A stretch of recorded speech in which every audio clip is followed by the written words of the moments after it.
سيدي يا رسول الله الصلاة والسلام عليك يا سيدي يا حبيب الله. حضرت کی بات یہ ہے کہ واجب الاحترام ساتھیوں، اللہ تبارک و تعالیٰ کا بے پایا لطف و کرم اور احسان عظیم ہے کہ جس کی توفیق خاص سے ہم نماز جمعہ کی ادائیگی کے لیے اللہ تبارک و تعالیٰ کے یہاں جمع ہوئے. دعا ہے کہ اللہ تبارک و تعالیٰ ہمارے نماز جمعہ اپنی بارگاہ میں قبول فرمائے. حاضرین محترم، آج شعبان المعظم کی 5 تاریخ ہے، تو میں نے چاہا آج موقع کی مناسبت سے شعبان المعظم کی فضیلت اور اسی مہینے کے اندر ایک ایسی رات آتی ہے جو بڑی برکت والی رات ہے، اس کا آپ کے سامنے مختصر سا ذکر کروں. دعا ہے کہ اللہ تبارک و تعالیٰ مجھے ہر سچ بیان کرنے کی توفیق عطا فرمائے. آمین. حضرت محترم، شعبان المعظم کی بہت بڑی فضیلت ہے. علماء وفا لکھتے ہیں کہ رجب کا جو مہینہ ہے یہ فصل بونے کا مہینہ ہے، شعبان اس فصل کو پانی دینے کا مہینہ ہے، اور رمضان فصل کاٹنے کا مہینہ ہے. ہر شخص جو بوتا ہے وہی کاٹتا ہے، اور جو عمل کرتا ہے اسے اسی کا بدلہ دیا جاتا ہے. ایک اور روایت میں ہے، وہ بیان فرماتے ہیں کہ یہ شعبان، یہ ماہ رجب ہوا کی مانند ہے، اور شعبان یہ بادل کی مانند ہے، اور رمضان یہ بارش کی مانند ہے. یعنی ان تینوں کو انہوں نے جوڑ دیا. رجب، شعبان اور رمضان یہ تینوں ماہ مقدس بڑی برکت والے مہینے ہیں. ایک اور روایت میں کہ علماء لکھتے ہیں پورا سال ایک درخت کی مثل، ایک درخت کی طرح ہے. ماہ رجب اس درخت کے ہریالی کے دن ہے، اس درخت کے سبزے کے دن ہے، اس درخت کی جوانی کے دن ہے. شعبان اس درخت کے پھلنے پھولنے کے دن ہے، پھل دینے کے دن ہے. اور رمضان اس درخت کے پھل کاٹنے کے دن ہے. اس کو کاٹنے والے مومن ہوتے ہیں جس شخص نے اپنے نامہ اعمال کو گناہوں سے سیاہ کر لیا ہو. نامہ اعمال کا جو رجسٹر ہے، نامہ اعمال کی جو کتاب ہے، اگر گناہوں سے بھر لی ہو تو وہ لکھتے ہیں اس بندے کے لیے، اس شخص کے لیے یہ اچھا موقع ہے کہ وہ اس مہینے میں توبہ کے ذریعے اپنے اس گناہوں کے رجسٹر کو، سیاہ رجسٹر کو سفیدی میں تبدیل کر دے، سفیدی میں بدل دے. فرماتے ہیں کہ جس شخص نے اپنی ساری عمر سرکشی میں، گناہ کاری میں، سیاہ کاری میں، بدکاری میں، فحاشی میں، اللہ اور اس کے رسول کی نافرمانی میں اپنی ساری عمر ضائع کر دی ہو، تو اس بندے کے لیے بھی یہ ماہ شعبان اس کے لیے موقع ہے کہ وہ اپنی باقی جو اس کی عمر رہتی ہے اس کو اچھا بنانے کے لیے اس ماہ کے اندر آ کر توبہ کرے اور بقیہ ساری زندگی اللہ کی عبادت میں گزارے. اس کے لیے یہ ماہ مقدس اچھا مہینہ ہے، اچھا ثابت ہوگا. یعنی شعبان کی بہت بڑی فضیلت ہے. حضرت شیخ عبد القادر جیلانی محبوب سبحانی وہ بیان فرماتے ہیں کہ شعبان کے 5 حرف ہیں، شین، عین، با، الف اور نون. وہ فرماتے ہیں اللہ تبارک و تعالیٰ نے اس شعبان کے ہر حرف کے بدلے، اس شعبان کے ہر حرف کو شرف اور فضیلت بخشی. وہ فرماتے ہیں شین سے اللہ نے اس کے اندر شرف رکھا ہے، عین سے اللہ تبارک و تعالیٰ نے اس شعبان کے اندر علو، عظمت اور بلندی رکھی ہے. وہ فرماتے ہیں آپ کہ با کے اندر، اس شعبان کے با میں اللہ تبارک و تعالیٰ نے بر یعنی نیکی اور تقوی رکھ دیا. الف سے آپ فرماتے ہیں کہ اللہ تبارک و تعالیٰ نے شعبان کے الف میں الفت اور محبت رکھ دی، الفت رکھ دی ہے. نون سے آپ فرماتے ہیں اللہ تبارک و تعالیٰ نے نور رکھ دیا ہے، نون سے نور رکھ دیا ہے. حاضرین محترم، حضرت شیخ عبد القادر جیلانی فرماتے ہیں یہ ساری عطائیں ہیں، شرف، علو، عظمت، بلندی، الفت، نور، نیکی اور تقوی، یہ ساری اللہ تبارک و تعالیٰ کی بندے پر نعمتیں ہیں. یہ ساری کس کے صدقے نصیب ہوئی؟ اس شعبان کے صدقے، شعبان کے ذریعے بندے کو ملی۔ بھائی محترم، یہ شعبان المعظم بڑی برکت والا، عظمت والا مہینہ ہے۔ اس مہینے کو جو بھی بندہ پالے تو اس مہینے کی قدر کرے، اس مہینے کی قدر کرے۔ حدیث پاک میں آتا ہے، حضرت ام المؤمنین عائشہ صدیقہ رضی اللہ تعالی عنہا بیان فرماتی ہیں کہ حضور نبی اکرم صلی اللہ علیہ وسلم شعبان سے زیادہ کسی اور مہینے میں نفلی روزے نہیں رکھتے تھے، یعنی جتنے نفلی روزے آقا کریم صلی اللہ علیہ وسلم اس ماہ شعبان میں رکھتے تھے اور کسی مہینے میں بھی نفلی روزے اتنے زیادہ نہیں رکھتے تھے، حتیٰ کہ آپ فرماتے ہیں آپ شعبان کا سارا مہینہ روزے رکھتے تھے اور شعبان کو رمضان کے ساتھ ملا دیا کرتے تھے، شعبان کو رمضان کے ساتھ آقا کریم صلی اللہ علیہ وسلم ملا دیا کرتے تھے۔ حضور نبی اکرم صلی اللہ علیہ وسلم کو تمام مہینوں میں آپ فرماتے ہیں سب سے زیادہ مہینہ جو محبوب تھا یا سب مہینوں میں سے جس ماہ مقدس میں روزے رکھنا زیادہ محبوب تھا تو وہ مہینہ شعبان کا مہینہ تھا۔ رمضان کے روزے تو فرض ہیں، نفلی روزے، باقی جتنے رمضان کے علاوہ 11 مہینے ہیں ان سارے مہینوں میں حضور نبی اکرم صلی اللہ علیہ وسلم کو سب سے زیادہ روزے رکھنا اس شعبان کے اندر زیادہ پیارا لگتا تھا، اچھا لگتا تھا۔ ام المؤمنین حضرت ام سلمہ رضی اللہ تعالی عنہا بیان فرماتی ہیں کہ میں نے رسول اللہ صلی اللہ علیہ وسلم کو مسلسل 2 مہینے کے روزے رکھتے ہوئے نہیں دیکھا، مگر آقا کریم صلی اللہ علیہ وسلم شعبان کے مسلسل روزے رکھتے اور اس شعبان کو رمضان کے ساتھ ملا دیتے اور رمضان بھی پورا مسلسل روزے رکھتے۔ یعنی یہ 2 ماہ شعبان اور رمضان، ان 2 مہینوں کے حضور نبی اکرم صلی اللہ علیہ وسلم مسلسل روزے رکھا کرتے تھے۔ باقی 10 مہینے جو ہیں ان میں 2 مسلسل ایسے کوئی مہینے نہیں ہیں جن کے اندر حضور روزے رکھتے سوائے شعبان اور رمضان کے۔ حضرت اسامہ بن زید رضی اللہ تعالیٰ عنہ سے مروی ہے، وہ فرماتے ہیں کہ میں نے حضور نبی اکرم صلی اللہ علیہ وسلم کی خدمت اقدس میں عرض کی، یا رسول اللہ صلی اللہ علیہ وسلم آپ کو 7 مہینوں سے زیادہ شعبان میں روزے رکھتے ہوئے دیکھتا ہوں۔ یا رسول اللہ میں نے اپنی زندگی میں آپ کو شعبان کے زیادہ روزے رکھتے ہوئے دیکھا ہے،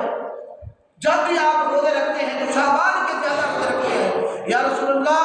باقی کسی مہینے میں آپ اتنے زیادہ روزے نہیں رکھتے، کیا وجہ ہے، کیا وجہ ہے؟ تو حضور نبی اکرم صلی اللہ علیہ وسلم نے فرمایا رجب اور رمضان کے درمیان یہ شعبان وہ مہینہ ہے جس سے لوگ غافل رہتے ہیں، جس سے لوگ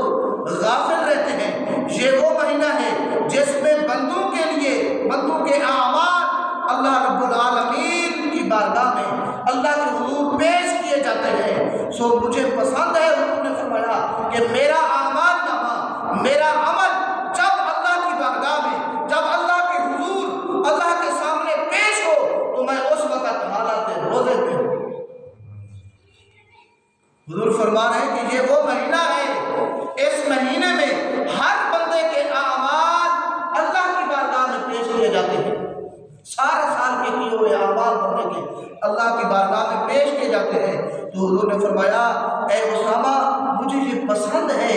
مجھے یہ اچھا لگتا ہے کہ میں چاہتا ہوں جب میرا اعمال نامہ، میرے اعمال اللہ کی بارگاہ میں پیش کیے جائیں تو میں یہ پسند کرتا ہوں کہ میں اس وقت روزے کی حالت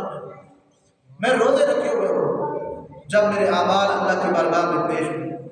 حضرت ابو ہریرہ فرماتے ہیں کہ حضرت عائشہ سے صحابہ نے بیان کیا کہ حضور نبی اکرم صلی اللہ علیہ وسلم شعبان کا پورے مہینہ روزہ رکھتے تھے۔ انہوں نے کہا میں نے عرض کیا یا رسول اللہ تمام مہینوں سے زیادہ آپ شعبان کے روزے کیوں رکھتے ہیں؟ تمام مہینوں میں آپ کو اتنے روزے رکھتے ہوئے نہیں دیکھا گیا، مگر جب شعبان آ جاتا ہے تو آپ شعبان کے اندر باقی 11 مہینوں سے زیادہ روزے رکھتے ہیں، تو اس کا کیا وجہ ہے، کیا ماجرا ہے؟ تو اللہ تبارک حضور نے فرمایا یقیناً اللہ تبارک و تعالیٰ اس سال میں، اس ماہ میں شعبان کے اندر اور پورے سال میں جتنے لوگوں کو اللہ نے موت دینا ہوتی ہے، جن جن لوگوں نے مرنا ہوتا ہے، ان کے نام لکھ دیے جاتے ہیں اس مہینے کے اندر۔ یہ پورے سال کے اندر جتنے لوگوں کو موت آنی ہوتی ہے، اس بندے کے نام لکھ دیے جاتے ہیں۔ تو حضور نے فرمایا میں یہ پسند کرتا ہوں کہ جب میری موت لکھ دی جائے تو میں اس دن روزہ کی حالت میں ہوں، اس لیے میں شعبان کے زیادہ روزے رکھتا ہوں۔ جب میرا وصال نامہ لکھا جائے، میرا موت ہونا، فوت ہونا لکھا جائے، تو حضور فرماتے ہیں مجھے یہ پسند ہے کہ جب میرے لیے یہ کچھ لکھا جائے تو میں اس وقت روزے کی حالت میں ہوں۔ اس لیے آقا کریم صلی اللہ علیہ وسلم نے ارشاد فرمایا کہ میں رمضان کے بعد بقیہ 11 مہینے میں سے شعبان کے اندر زیادہ روزہ رکھتا ہوں۔ تو حضرت محترم، شعبان یہ ایسا ماہ مقدس ہے، شعبان المعظم ہے، یہ رجب اور رمضان کے درمیان آتا ہے۔ اس مہینے کے اندر، اس مہینے کے بعد چونکہ رمضان آتا ہے اور یہ رمضان کی تیاریوں کا بھی مہینہ ہے،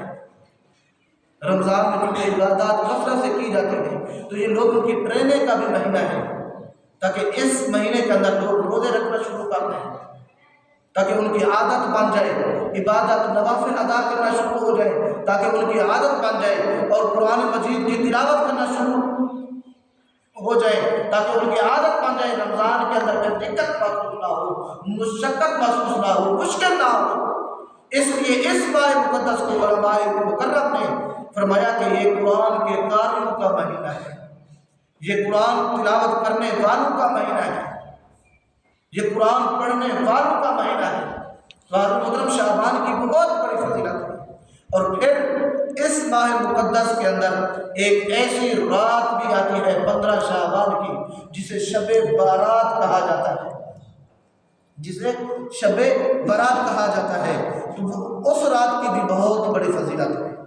اس رات کی بھی بہت بڑی عظمت ہے۔ اللہ رب العزت نے سورۃ الدخان کے اندر ارشاد فرمایا انا انزلناہ فی لیلۃ مبارکہ انا کنا منذرین فیہا یفرق کل امر حکیم، بے شک ہم نے اسے ایک بابرکت رات میں اتارا ہے، بے شک ہم ڈر سنانے والے ہیں، اس رات میں ہر حکمت والے کام کا جدا جدا فیصلہ کر دیا جاتا ہے۔ یعنی یہ شعبان کی جو 15 کی رات ہے، 15ویں شعبان کی رات شب بارات، اس رات کو اللہ تبارک و تعالیٰ ہر حکمت والے کاموں کا فیصلہ کر لیتا ہے۔ پورے سال کے اندر جس کو جتنا رزق دیا جاتا ہے اس کا فیصلہ اسی رات کیا جاتا ہے۔ اس پورے سال میں جس کو موت آنی ہوتی ہے اس کا نام بھی اسی رات کو لکھ دیا جاتا ہے۔ اس پورے سال میں جتنے لوگوں کو اللہ نے اس دنیا میں بھیجنا ہوتا ہے، پیدا فرمانا ہوتا ہے، اس کے نام بھی اس رات میں لکھ دیے جاتے ہیں، حتیٰ کہ ہر کام کا فیصلہ اس رات کو ہو جاتا ہے، اس رات کیا جاتا ہے۔ جس طرح اسمبلی میں پورے سال کا بجٹ ایک دن میں پیش کیا جاتا ہے، تو اسی طرح بلا تشبیہ و تمثیل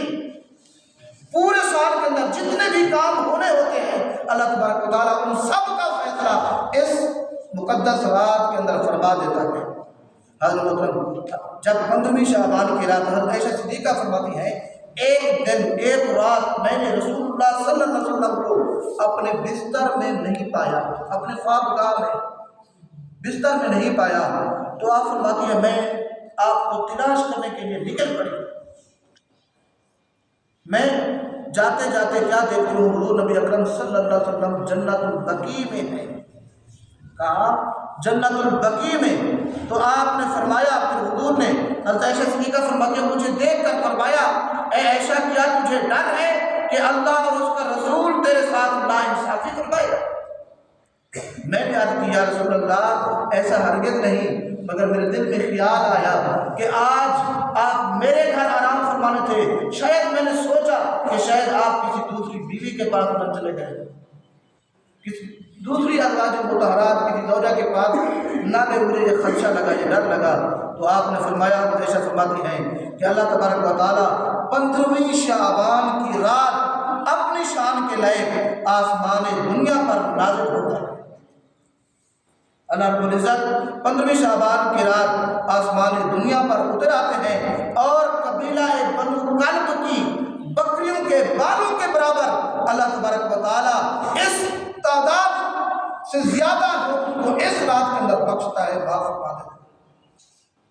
اس دور میں قبیلہ بنو کلب ایسا قبیلہ تھا، سب سے زیادہ بکریاں، سب سے زیادہ جانور جس قبیلے کے پاس تھی تو وہ قبیلہ بنو کلب تھا۔ حضور نے اس کی مثال دیتے ہوئے ارشاد فرمایا، ایشا یہ 15ویں شعبان کی رات ہے، اس مقدس رات کے اندر اللہ تبارک و تعالیٰ اپنی شان کے لیے آسمان دنیا پر آ جاتا ہے، اور اس رات کے اندر اللہ تبارک و تعالیٰ قبیلہ بنی کلب کے بکریوں کے بالوں سے بھی زیادہ لوگوں کو معاف فرما دیتا ہے، بخش دیتا ہے۔ زیادہ یہ عبادت کی رات ہے، اس لیے میں جنت البقیع، تو اس حدیث مبارکہ سے یہ ثابت ہوتا ہے کہ 15ویں شعبان کی رات قبرستان تشریف لے جانا اور وہاں اللہ کا خوف اور اللہ کا ڈر، آخرت کا خوف، قبر کا عذاب اپنے دل میں بسا لینا، اپنے گناہوں کی اللہ کے ہاں معافی مانگنا، یہ تاجدار کائنات صلی اللہ علیہ وسلم کی سنت ہے۔ قبرستان تشریف لے جانا یہ حضور نبی اکرم صلی اللہ علیہ وسلم کی سنت ہے۔ حضرت ابو بکر صدیق بیان فرماتے ہیں کہ رسول اللہ نے فرمایا جب ماہ شعبان کی 15ویں رات آتی ہے تو اللہ تبارک و تعالیٰ آسمان دنیا پر اپنی حسب شان نزول فرماتا ہے، اور سوائے مشرک اور اپنے بھائی سے بغض اور عناد رکھنے والے کے اللہ سارے بندوں کو معاف فرما دیتا ہے۔ تو اللہ تبارک و تعالیٰ ہمیں ایسے فعل سے، ایسے کبھی عمل سے، یعنی مشرکانہ جو فعل ہے، شرک سے بھی بچائے، اور اپنے بھائیوں سے بغض اور عناد، کینے اور حسد کرنے سے بھی بچائے۔ حضرت محترم ایک اور روایت میں آتا ہے اللہ تبارک و تعالیٰ حاسدوں کو بھی اس رات معاف نہیں فرماتا، باقی ہر کسی کو معاف فرماتا ہے۔ یہ ایسی رات ہے، حضور نے فرمایا مغرب کے وقت، غروب آفتاب کے وقت سے ہی اللہ تبارک و تعالیٰ کی رحمت، اللہ تبارک و تعالیٰ اپنی شان کے مطابق آسمان دنیا پر نزول ہوتا ہے، نزول فرماتے ہیں، اور طلوع فجر تک فرماتے رہتے ہیں، اور منادی ندا دیتا ہے کہ ہے کوئی مجھ سے مغفرت طلب کرنے والا، میں اس کو بخش دوں۔ ہے کوئی ایسا بیمار مجھ سے شفا طلب کرنے والا، میں اس کو شفا دے دوں، میں اس کو صحت یابی دے دوں، تندرستی دے دوں۔ اور منادی ندا دیتا ہے کوئی مجھ سے رزق طلب کرنے والا، میں اس کو رزق عطا کر دوں۔ ہے کوئی میری رحمت کا طلبگار، آج مانگے میں اس کو رحمت عطا کرتا ہوں، میں اس کو، یعنی جس طرح کا بھی آپ سوال کریں اس دن، اس رات کو یہ موقع ہوتا ہے اللہ تبارک و تعالیٰ غروب آفتاب سے لے کر طلوع آفتاب تک اللہ کی رحمت جوش پاتی ہے، اللہ کی رحمت بندے کو پکار پکار کر کہتی ہے، اللہ کی رحمت اپنی شان کے لے، اپنی شان کے مطابق آسمان دنیا پر آ کر منادی ندا دیتا ہے، پکارتی ہے کہ ہے کہ مجھ سے مانگنے والا، ہے کہ مجھ سے رزق طلب کرنے والا، ہے کہ مجھ سے مغفرت طلب کرنے والا، ہے کہ مجھ سے صحت مانگنے والا، ہے کہ مجھ سے تندرستی شفا یابی مانگنے والا، میں اس بندے کو عطا کرتا ہوں، شفا دیتا ہوں۔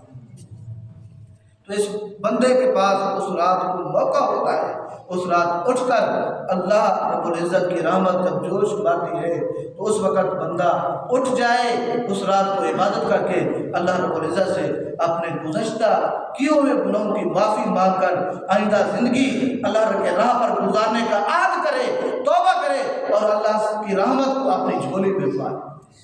حضرت محترم یہ وہ رات ہے، اس رات کے اندر حضور نبی اکرم صلی اللہ علیہ وسلم نے ارشاد فرمایا مشرک بندے کے علاوہ، کینہ پرور بندے کے علاوہ، قاتل کے علاوہ، شرابی، زانی، قطع تعلقی کرنے والا، قطع رحمی کرنے والا، متکبر اور والدین کا نافرمان اور بدکارہ فاحشہ عورت جو پیشے کے طور پر اپنے آپ کو پیش کرتی ہے، حضور نے فرمایا ان لوگوں کے علاوہ باقی ہر کسی کی اللہ رب العزت 15 شعبان کی رات مغفرت کر دیتا ہے، ان کو معاف فرما دیتا ہے، بخش دیتا ہے۔ یہ ایسے گناہ ہیں کیونکہ شرک، قرآن پاک کے اندر اللہ رب العزت نے ارشاد فرمایا ان الشرک لظلم عظیم، شرک چونکہ ظلم عظیم ہے، سب سے بڑا گناہ ہے، اس لیے مشرک بندے کی اس دن مغفرت نہیں کی جاتی۔ اور کینہ پرور جو بندہ اپنے بھائی کے لیے دل میں بغض رکھے، اپنے بھائی کے لیے دل میں عناد رکھے، دشمنی رکھے، حسد رکھے، حضور نے فرمایا اس بندے کی بھی اس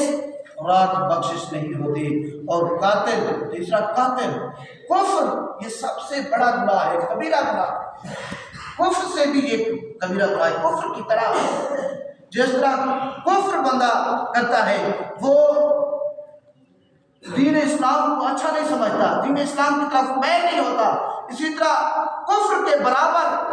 یہ 7 کبیرہ گناہ ہیں جن میں کفر آتا ہے۔ قاتل کا درجہ بھی وہی ہے، قاتل بھی ان کے ساتھ ہوتا ہے۔ ایک انسان کو ناحق قتل کرنا پوری انسانیت کو قتل کرنا ہے، یہ قرآن ہے، قرآن کا فیصلہ ہے۔ تو قاتلوں کو بھی اس رات بخشش اور مغفرت نہیں ہوتی۔ پھر قطع رحمی کرنے والا، یعنی اپنے رشتہ داروں سے تعلق توڑنے والا، بھائی چارگی کو توڑنے والا، اخوت و مساوات کو توڑنے والا، یہ بھی کبیرہ گناہ ہے۔ 15 شعبان کی رات ہر کسی کی جو بھی بخشش مانگتا ہے، اللہ سے مغفرت طلب کرتا ہے، اس کو اللہ رب العزت معاف کر دیتا ہے، سوائے قطع رحمی کرنے والے کے۔ اپنے رشتہ داروں سے، اپنے بھائیوں سے، اپنے عزیز و اقارب سے جو رشتہ توڑ دیتا ہے اس کو مغفرت نہیں ہوتی۔ اور 5واں وہ بندہ ہے جو تکبر کرتا ہے، غرور کرتا ہے، اور تکبر سے پھر اپنا کپڑا زمین پر لٹکاتا ہے، گھسیٹ کر چلتا ہے۔ تو ایسے لوگوں کے لیے بھی اس رات بخشش کا دروازہ، مغفرت کا دروازہ بند ہے۔ اور 6واں وہ بندہ جو والدین کا نافرمان ہوتا ہے، والدین کا نافرمانی کرنے والا، والدین کے ساتھ اچھا سلوک نہ کرنے والا، والدین کو جھڑکنے والا، حضور نے فرمایا اس بندے پر بھی اس رات بخشش کا دروازہ، جنت اس رات حرام کر دی جاتی ہے۔ اور 7واں وہ بندہ جو شراب نوشی کا عادی ہے، جس کی عادت ہے شراب پینا، جو شراب اس کے انگ انگ میں رچ چکی ہے، بن چکی ہے، شراب کے بغیر وہ بچتا ہی نہیں، جو شراب کا عادی ہے۔ شراب بھی چونکہ الخبائث ہے، گناہوں کی جڑ ہے، گناہوں کی ماں، تو اس بندے کی بھی بخشش اس رات نہیں ہوتی۔ اور 8ویں وہ بدکارہ عورت، وہ فاحشہ عورت جو بدکاری کو بطور پیشہ اختیار کرتی ہے، حضور نبی اکرم صلی اللہ علیہ وسلم نے ارشاد فرمایا اس عورت کی بھی اس رات کو بخشش اور مغفرت نہیں ہوتی۔ حضرت محترم، یہ 15 شعبان کی رات ہمارے لیے، ہماری زندگی کے اندر ایک موقع ہے۔ اس رات بندہ جتنا بھی سیاہ کار ہے، جتنا بھی گناہ گار ہے، اپنی زندگی اللہ کی نافرمانی میں اور رسول اللہ کی نافرمانی میں گزار چکا ہے، تو یہ 15 شعبان کی رات اس بندے کے لیے پھر سے ایک موقع ہے، وہ اس رات توبہ کر کے اللہ کی بارگاہ میں، اللہ کے گھر آ کر اللہ کے حضور سجدہ ریزی کرے، توبہ کرے، اپنے گناہوں کی معافی مانگے، اور آئندہ زندگی کو اللہ کی راہ میں گزارنے کا اللہ سے وعدہ کرے، تو یقیناً اللہ تبارک و تعالیٰ کی جو رحمت غروب آفتاب سے لے کر طلوع آفتاب تک آسمان دنیا پر اترتی ہے، تو وہ انہی بندوں کے لیے ہوتی ہے۔ اور منادی ندا دیتا ہے، کوئی ہے بخشش طلب کرنے والا، کوئی ہے رزق طلب کرنے والا، کوئی ہے مجھ سے میری رحمت کا طلبگار، میں اس کو رحمت عطا کر دوں۔ تو حضرت محترم، ہمیں چاہیے کہ ہم اس رات اللہ تبارک و تعالیٰ کی رحمت کے طلبگار بنیں، اللہ رب العزت کے ہاں پیش ہو کر اپنے گناہوں کی معافی مانگیں، اپنے سیاہوں کی، خطا کاریوں کی، نقصیوں کی، اپنے جتنے بھی گناہ کیے ہوئے ہیں ان کی اللہ سے معافی مانگ کر اور اپنی بقیہ زندگی اللہ کی راہ میں گزارنے کا عہد کریں، اور اس کا پاس بھی رکھیں، وعدہ بھی کریں۔ دعا ہے کہ اللہ تبارک و تعالیٰ ہم سب کو اس رات زیادہ سے زیادہ عبادت